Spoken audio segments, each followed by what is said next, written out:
გიგა ავალიანის დედის სოლიდარობა თამარ ბაჩალიაშვილის მშობლებს. ეკა კუპადაძე დღეს პროკურატურასთან მივიდა და შვილმკვდარ ოჯახს მხარდაჭერა აღუთქვა. ბაჩალიაშვილები ღარიბაშვილს, ლილუაშვილსა და გომელაურს ასახელებენ და ამბობენ, რომ მათ ბევრი ინფორმაცია აქვთ და თავის დროზე საქმის გამოძიებას ხელი შეუშალეს. თამარი მოკლეს, ეჭვმაქვს ეს ყველაფერი იცის ღარიბაშვილმა და ეს არის მისი ვაჭრობის საგანი, ამბობს დედა. მამის თქმით კი მისი შვილი რამდენჯერმე შინაგან საქმეთა სამინისტროში საშვის გარეშეც იმყოფებოდა.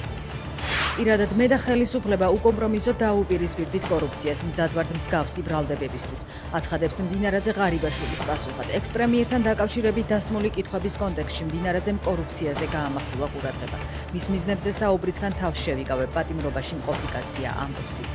18 აგვისტოს რუსეთ-საქართველოს საზღვარი 20,000-ზე მეტმა ადამიანმა გადაკვეთა. რუსეთის ფედერალური საბაჟო სამსახურის მონაცემებით მსგავსი დინამიკა უკვე რამდენიმე დღეა ფიქსირდება. საქართველოს შინაგან საქმეთა სამინისტრო კი აცხადებს, რომ ინფორმაცია სიცრუეა და ბოლო 24 საათში ლარსის გავლით სხვადასხვა ქვეყნის 7,880 მოქალაქე შემოვიდა.